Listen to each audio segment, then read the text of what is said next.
Ini betul-betul fighter, lawan calon yang sukar dikalahkan. Di mana kita?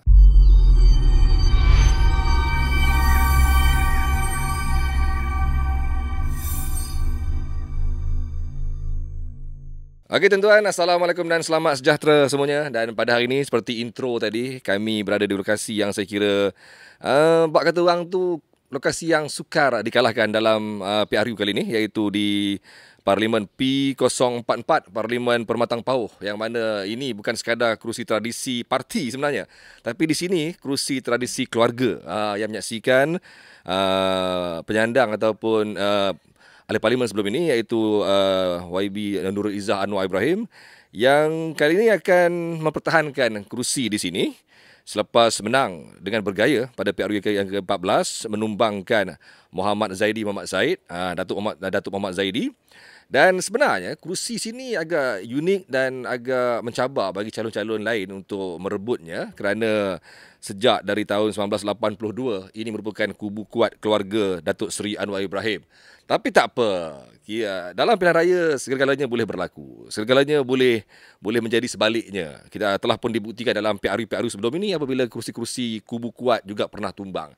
Dan untuk mendapatkan penjelasan ataupun untuk mendapatkan perkongsian berkenaan dengan persaingan dalam PRU yang ke-15 di sini, kami memilih untuk bersama dengan Datuk Muhammad Zaidi Muhammad Said, fighter yang sebenarnya telah pun tumbang pada tahun 2018.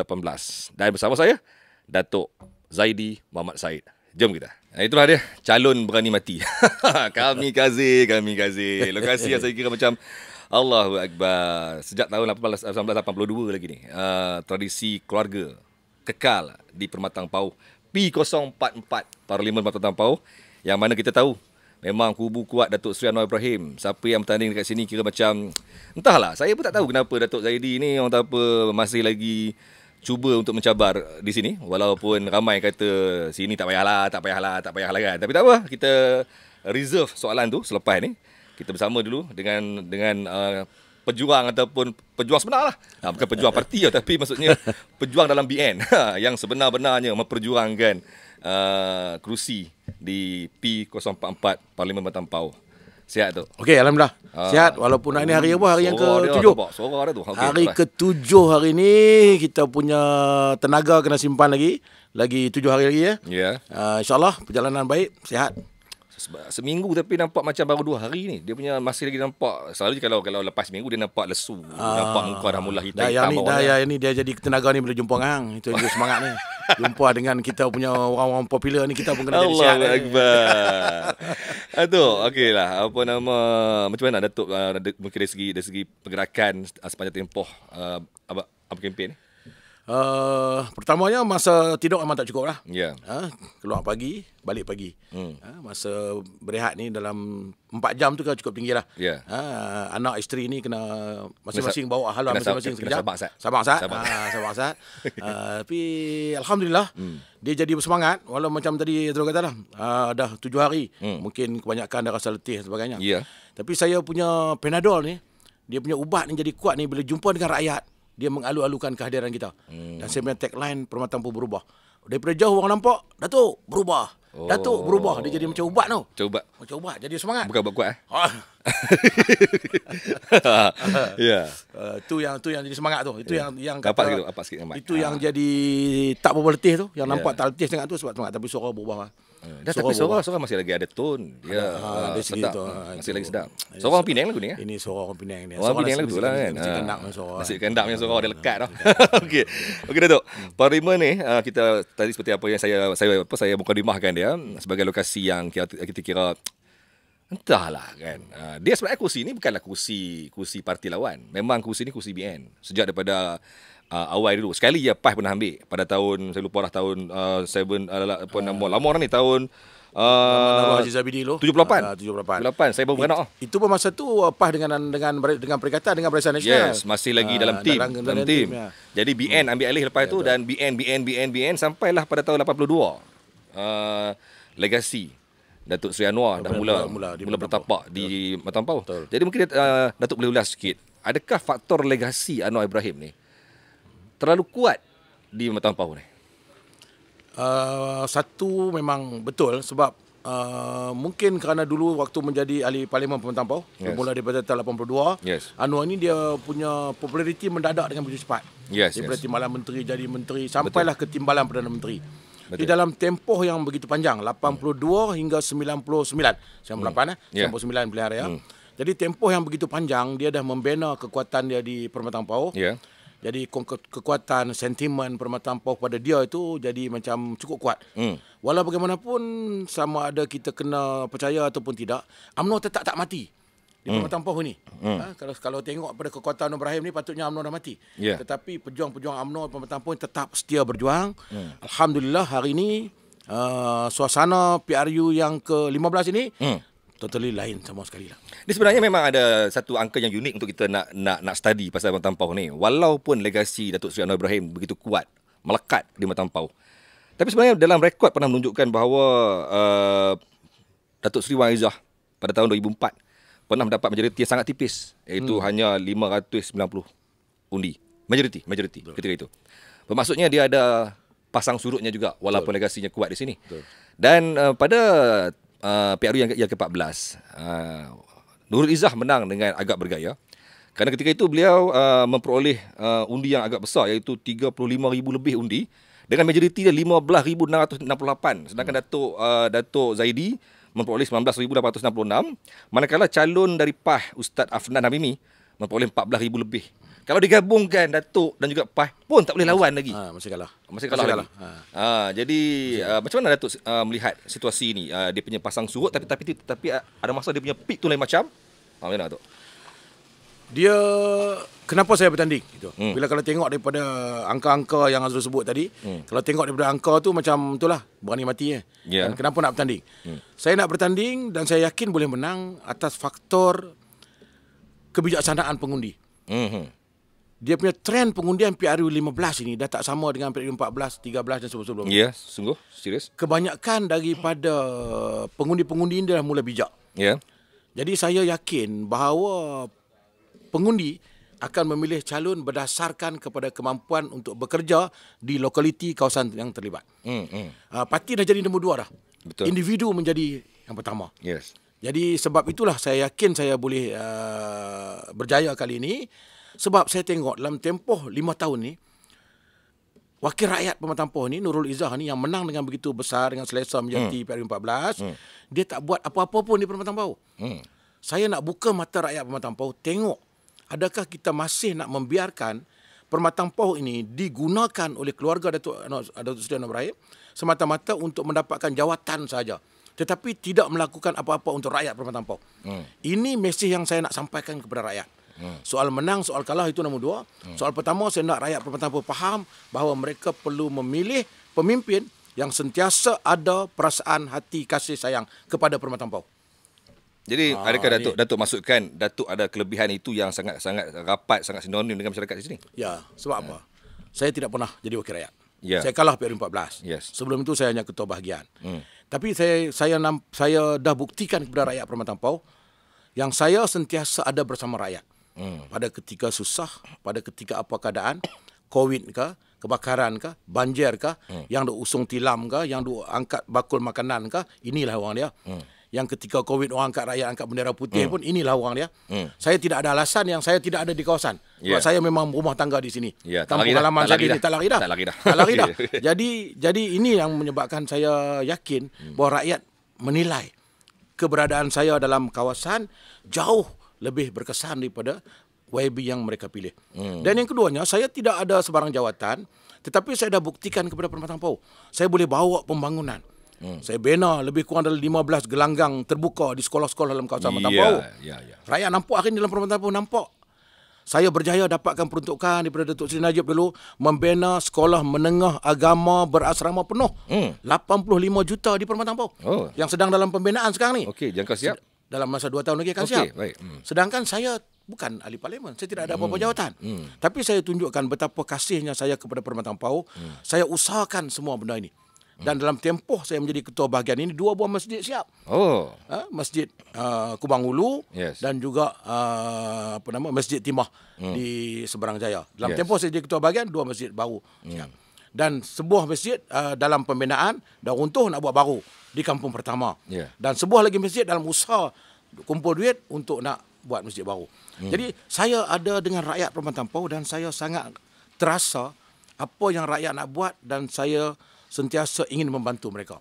Itu yang saya marah kepada ahli parlimen kita. Saya juga pengundi Perempatan Tampau, saya juga rakyat Perempatan Tampau. Yes. Saya ada hak untuk menegur ahli parlimen saya. Betul. Kan? Betul. Saya kata kalau tempoh 22 bulan dulu jadi kerajaan, kenapa tak buat sesuatu untuk rakyat Perempatan Tampau? Saya bagi contoh, Datuk Seri Rizal Marikan jadi menteri 17 bulan dia baru ni. 17 bulan.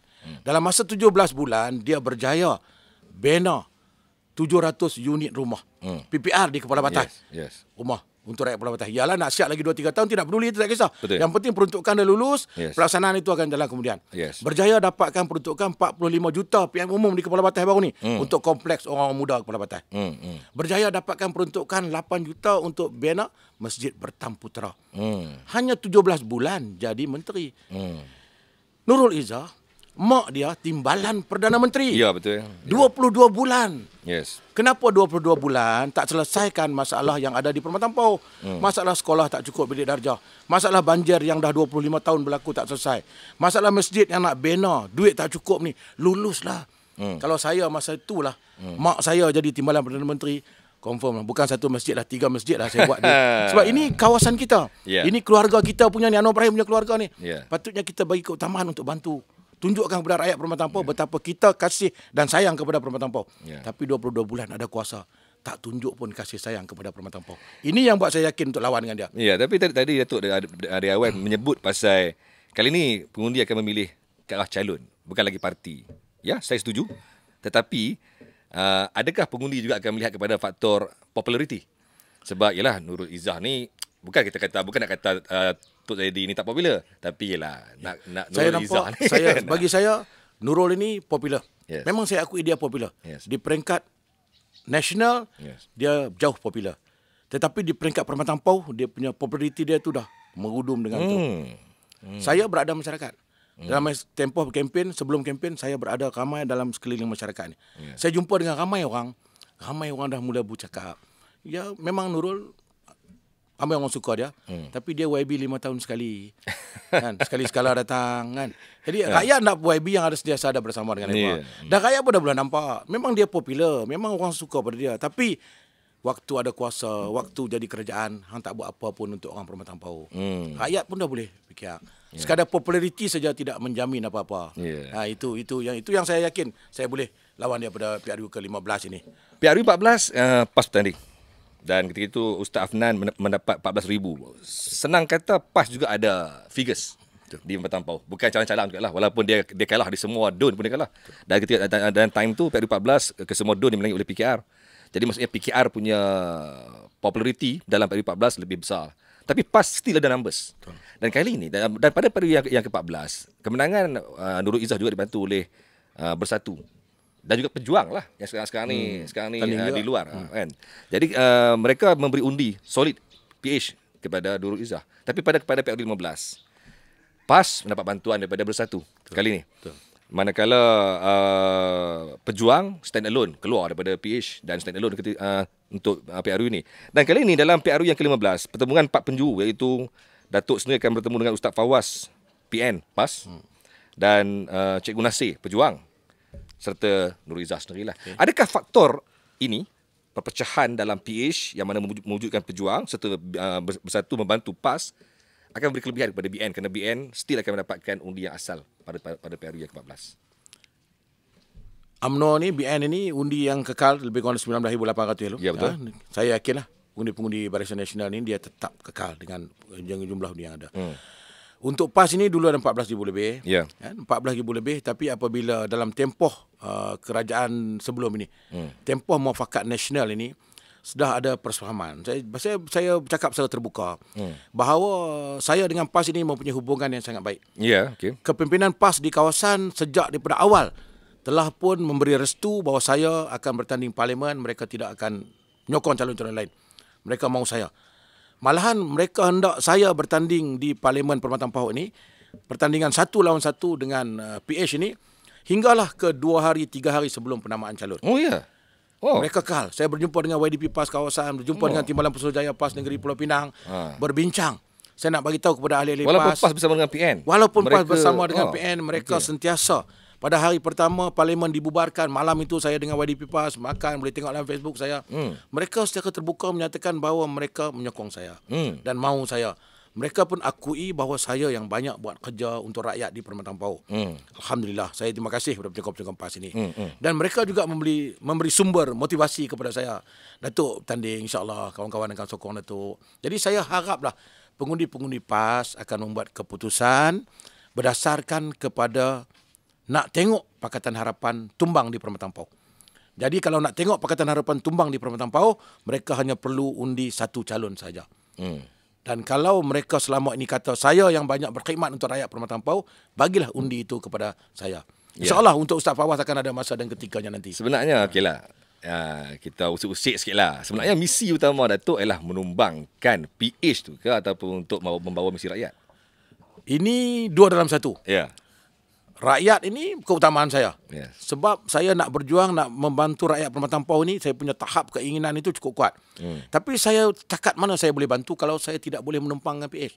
Kalau saya berjaya tumbangkan PH, saya ada satu kekuatan. Ya. Orang akan lihat saya, inilah Datuk Zaidi. Inilah ahli Parlimen Permatang Pauh. Ya. Inilah wakil rakyat kita. Jadi saya punya pandangan di mata masyarakat itu akan lebih tinggi.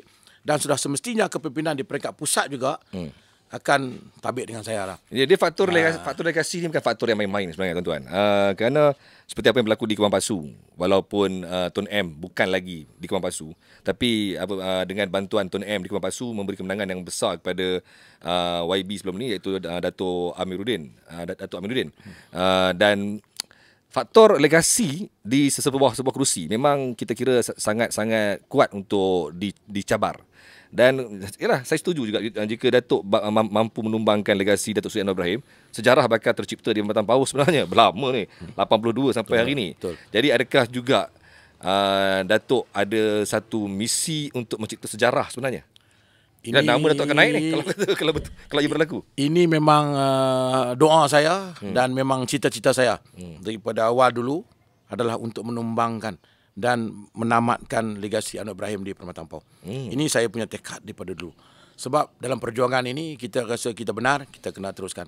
Dan apabila saya rasa Datuk Seri Anwar Ibrahim, keluarga beliau tidak begitu dekat dengan rakyat Permatang Pauh, dah cukup rakyat Permatang Pauh begitu setia kepada beliau selama ini, tetapi rakyat Permatang Pauh tidak mendapat apa-apa pun sampai masa untuk kita tamatkan. Yeah. Sebab dulu kalau mereka tak pernah jadi kerajaan, kita tak boleh salahkan. Yeah. Tapi bila dia jadi kerajaan 22 bulan, kita dah nampak bahawa mereka tidak ada perasaan untuk bantu Permatang Pauh. Tidak ada alasan.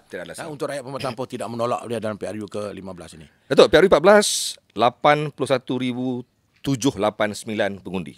Dan kali ini pertambahan sekitar lebih kurang 26,000 pengundi baru. Pengundi kali pertama. Termasuk pengundi belia ataupun pengundi yang berusia 18 sampai 20 tahun. Agak ramai sebenarnya. 6,600 pengundi 18 hingga 20. Dan di bawah umur 30 tahun ataupun 21 sampai 29 ada 22,000 pengundi. Manakala 30 sampai 39 ada 23,000 pengundi. Jika ditotalkan semua sekali ini, kita dapat lebih kurang hampir 50,000 sebenarnya. Pengundi-pengundi bawah 40 tahun. Okey. Strategi Datuk untuk mereka. Saya memang fokus. Ini kempen masa ada lagi 7 hari. Saya memang fokus dan investment saya pun memang untuk orang muda. Sebab saya nampak mereka akan tapi jadi Datuk memang kita tahu dah. Dulu dia buat Muay Thai kan, memang orang muda. Memang saya fokus pada pengundi-pengundi muda. Dan saya yakin bahawa pendekatan yang saya bawa dengan tagline berubah ni, hari ni orang muda ada ramai bersama dengan saya. Sebab itu ceramah-ceramah kita malam-malam hari ni penuh orang. Berbanding dengan Pakatan Harapan ceramah tak ramai orang. Sebab orang muda sekarang ni mengikuti kita punya ceramah kita ni. Mereka tertarik, mereka suka dengan pendekatan kita. Mungkin saya agak agresif sikit pada kali ini. Sebab itulah ada satu TikTok itu yang kata memang saya nyari-nyari kita bertumbuk sana. 2 juta lebih yang view TikTok tersebut. Saya tengok sampai 2 juta lebih. Ini menunjukkan yang orang muda nak tengok pemimpin yang agresif sikit. Kena berani sikit. Bukan kaki tumbuk lah. Bukan kaki tumbuk. Cuma kita nak mempertahankan hak kita. Kita nak mempertahankan hak kita. Jadi bila kita ada hak dan hak kita itu cuba diragut oleh orang lain, kita mesti pertahankan sebagai anak jantan. Jadi saya nampak orang muda di Permatang Pauh ini hendak pemimpin yang ada keberanian, Sebab itulah saya yakin orang muda akan bersama dengan saya. Dia Kalau tu. mereka nak tengok hero ada dalam parlimen Hero mewakili Penang. Permatang Pauh, Ya. bagi peluang kepada saya. Saya akan buktikan Ya, insya-Allah. betul. Tuan-tuan mungkin tak mengenali sangat Datuk Zaidi. Saya kenal lah. Memang ini bukan dekat fighter dekat mulut. Ini pun fighter ni. Jangan buat main. Ni hero Penang sungguh ni. Di dalam gelanggang sebenar, di luar gelanggang sebenar, di luar gelanggang pun beliau boleh bertarung insya-Allah. Tapi ini bukan sembang bab gaduh. Ini bukan gaduh. Ini bukan gaduh, ini soal perjuangan. Ya, perjuangan. Cuma kita kena ada keberanian. Betul. Itulah. Ya tu, pengundi yang tak pernah turun mengundi. Sekitar lebih kurang, kalau tolak pada pengundi 18-20, kita ada lebih kurang sekitar almost 20,000 pengundi tak pernah turun Tak mengundi. perlu mengundi. Dia memang tak mau pun sebelum Betul. ni. Hampalan tak pi ampar lah. Betul. Tapi 20,000 ni besar dah tu. Betul. Datuk cari tak depan ni? Kita kadang orang yang macam ni, dia macam dia mungkin tak berapa bercampur dengan orang, kurang bergaul dengan orang. Dia ada kehidupan dia sendiri. Orang yang macam ni mungkin setengah tu mungkin dah lama sangat dia tak mendaftar sebagai pengundi. Dia dah merasa malu untuk mengundi sebelum ni. Tapi kali ni bila dah automatik ni, mungkin dia dah tak perlu tahu dah. Ada rasa ada IC tu dia boleh layak pergi mengundi. Mungkin akan keluar pergi mengundi. Ya. Jadi pendekatan kita kali ni semua sama rata. Sama ada orang tu pernah mengundi, tak pernah mengundi. Dalam data yang kita tengok pengundi-pengundi yang kali pertama yang usia lanjut ni, kebanyakannya kita dapat kenal pasti bahawa mereka ni memang orang yang kategori saya kata tadi lah. Yang pemalu, yang kurang nak bercampur dengan orang. Ya, ya. Dia ada kehidupan dia sendiri kan. Tapi kita cuba untuk pujuk supaya keluar mengundi, bagi peluang. Dan dia tak pernah ambil tahu pun sebenarnya. Soal-soal parti politik ni dia orang tak nak tahu. Dia lebih fikir soal kehidupan dia. Nak makan apa hari ni, Ya, ya. lauk dia apa, duit pendapatan daripada mana, nak bayar hutang ni, nak bayar hutang ni.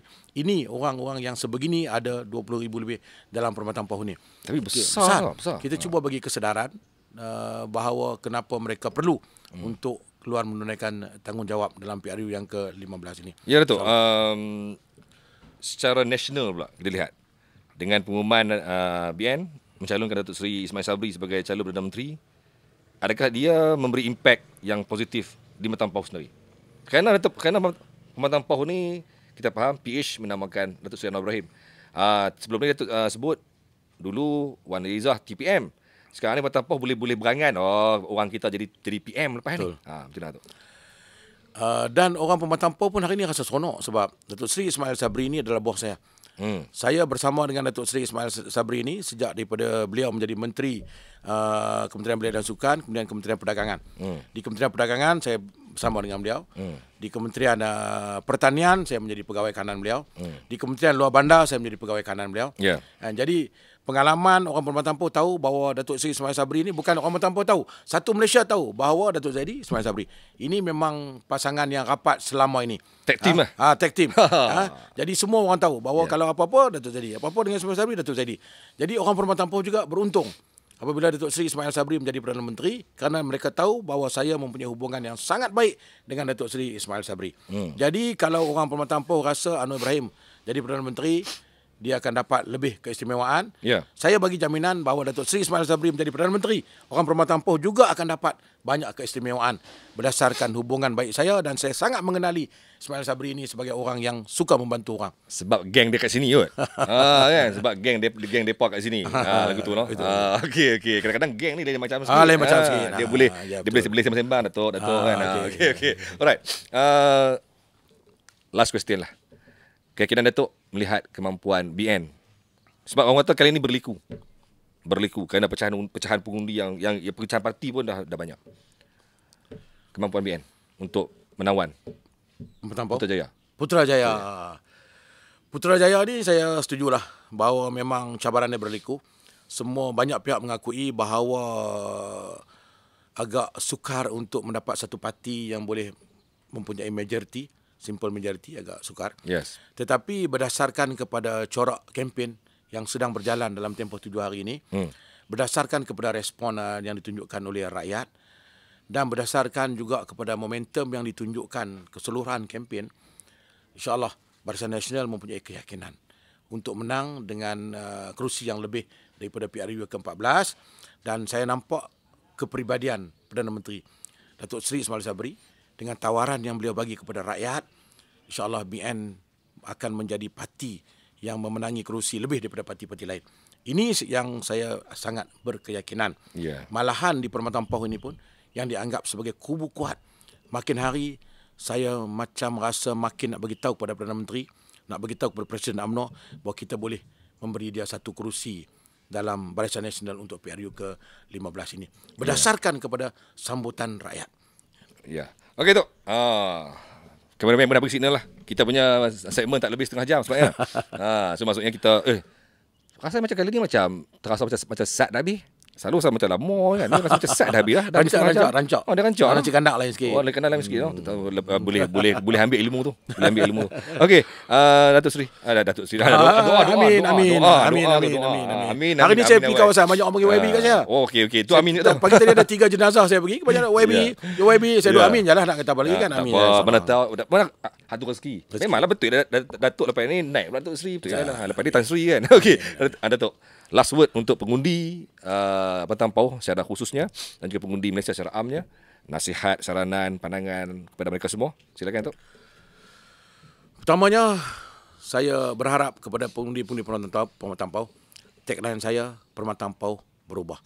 Selepas 23 tahun di bawah legasi Anwar Ibrahim, Wan Azizah dan Nurul Izzah, sampai masa untuk rakyat Perkhidmatan Pauh berubah demi untuk memberi peluang kepada pemimpin yang mempunyai perasaan kasih dan sayang kepada rakyat Perkhidmatan Pauh. Dan untuk pengundi-pengundi seluruh negara, terbukti bahawa Barisan Nasional selama ini telah memberi kemakmuran dan kestabilan yang sangat jitu untuk negara kita. Kita cuba untuk tukar sekali, kita nampak huru-hara negara sekian lama. PRU ke-15, kita kembali memberi mandat kepada Barisan Nasional agar kemakmuran ini boleh dinikmati oleh semua warga negara Malaysia yang tercinta ini. Unilah Barisan Nasional. Okey, itulah dia. Kempen pun sudah, berbicara pun sudah, perkongsian pun sudah, dan menyatakan matlamat yang besar pun sudah, misi besar, menumbangkan legasi Datuk Seri Anwar Ibrahim. Itu memang misi kamikaze. Tapi kadang-kadang kamikaze ini perlu untuk nak menaikkan semangat perjuangan. Tapi kali ini saya respect. 2 kali saya bertemu dengan beliau, dengan Datuk Zaidi. Memang nampak sentiasa committed, sentiasa ada mission yang besar. Jadi thank you, Datuk, kerana sudi meluangkan masa bersama dengan kami. Terima kasih. Dan tuan-tuan semua, teruskan setia bersama dengan semua program-program yang di bawah kumpulan NSTP, kumpulan Media Prima. Dan insya-Allah jangan lupa 19 November tahun ini, pastikan anda turun mengundi sebagai anak Malaysia yang bertanggungjawab. Jumpa lagi tuan-tuan semua. Assalamualaikum.